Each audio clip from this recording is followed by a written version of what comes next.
Diwa hii leo katika uwanja wa Gusii katika kaunti ya Kisii wakati wa hafla ya kwanza ya maadhimisho ya miaka 20 ya chama cha ODM.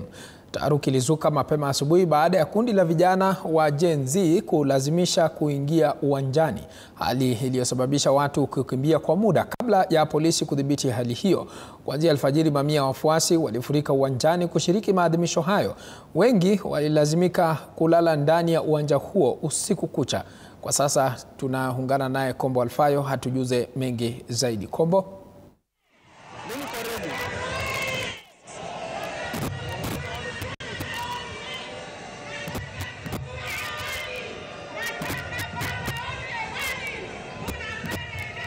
Asante sana Kirodi, ukitazama hafla nzima ya ODM ikisherehekea kuadhimisha miaka 20 tayari kishaanza tayari, na ukiangalia kwamba viongozi mbalimbali washafika katika hafla hii ukiongozwa na gavana wa kaunti ya Kisii ambaye ndio mwenyeji wa hafla hii hasa Paul Simbarati, pamoja na gavana wa kaunti ya Homa Bay Gladys Nyasuna Wanga, gavana wa kaunti ile ya Kakamega, gavana wa kaunti ya Mombasa Abdulswamad, seneta wa Narok, miongoni mwa viongozi wengine ambao wameweza kusafiri kufika katika kaunti hii. Tunazungumza baadhi ya wakazi hasa katika kaunti ya Kisii, watueleze hafla hii ya leo, wanahisi vipi kuhusiana na hafla hii ya leo ya ODM at 20.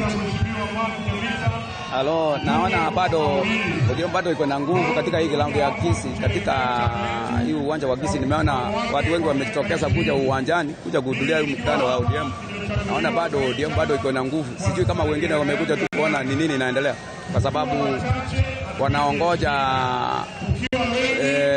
kiongozi wa ODM Bwana Raila Odinga kuingia uwanjani ndio tuone kama watu wata welcome vizuri ama watampigia makelele kama last time vile alikuja. Nikaona ground yake haikuwa vizuri, sijui kama leo itakuwa aje. Pia muda mchache tumeona kwamba kumekuwa na vitu vikirushwa, watu wamekanyagwa, kulikuwa na mkutano. Unazungumzia swala hili? Hapo nimesikia wengine wametoka huko Homa Bay, wengine wametoka Kisumu, wengine wametoka Migori, wengine pia wametoka mpaka Nairobi vile nimesikia. Lakini wengine nilikuwa hapa usiku nikaona gari zikileta watu kutoka Nairobi. Hata sijui kama wengine wamenunuliwa ama wamejileta wenyewe kuja kuangalia ni nini inaendelea katika hapa Kisii. Pengine tuna kwamba mshikamano wa mwaka 2027 kati ya ODM na UDA, je, utaweza kufaulu katika kaunti ya Kisii? Haitafaulu katika kaunti ya Kisii kwa sababu naona Kisii wako na mtu wao Matiang'i mwenye naye ako katika chama cha Jubilee, muungano wa Jubilee na DCP. Sioni kama hii ikifaulu kwa sababu ni kama Wakisii bado wako na mtu wao. Naam, asante sana. Pia tuweze kupata mtu wa pili. Hafla ya leo tumeona mvutano umeonekana, viti vimerushwa, vingine vimevunjwa hata kabla hafla zima iweze kuanza. Unaonaje? Hivi leo vile matarajio ilikuwa itakuwa vizuri, na watu vile wameanza kurusha viti ni kama wameanza kupigana, kwa sababu hapa tuko timu mbili, iko timu ya Matiang'i, iko timu ya Baba. So ndio maana uliona hiyo viti ikianguzwa watu wa Matiang'i na watu wa Baba. Ndio maana walianza kuruhusiana viti, maana walikuwa wanaongojea maybe Baba anaweza ingia na Matiang'i ama anaingia peke yake, lakini bahati mbaya Baba hakuingia. Ukiangalia kwamba viongozi wengi wa ODM wale vigogo wameweza kufika. Tunaona Sifuna ambaye ni katibu wa chama bado hajafika. Tumeona pia vile vile mweka hazina ambaye ni yule wa ODM kutoka kaunti jirani wanamuita Riroba hajaweza kufika katika mkutano huu. Unazungumziaje swala hili? Je, ni ODM at 20?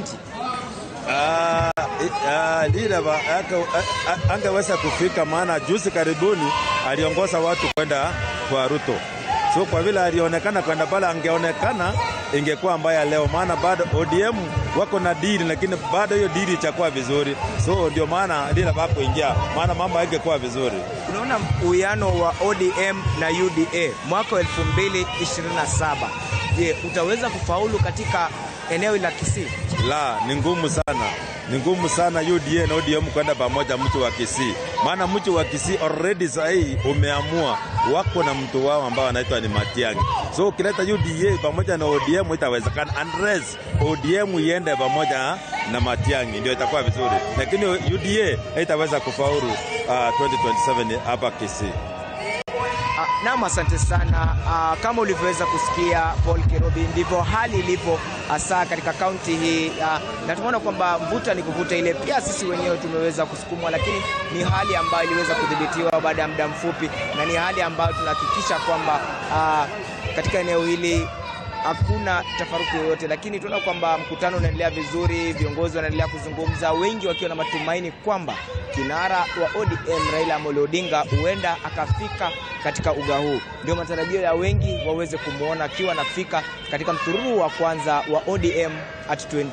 Langu jina ni Kombo Alfayo kutoka uga wa Gusii. Sina la ziada ila yako ile Sheskani kwako studioni Paul Kerobi. Asante sana Kombo Alfayo ukiwa katika uga wa Gusii kwa kutuletea picha hizo moja kwa moja tukitoka huko.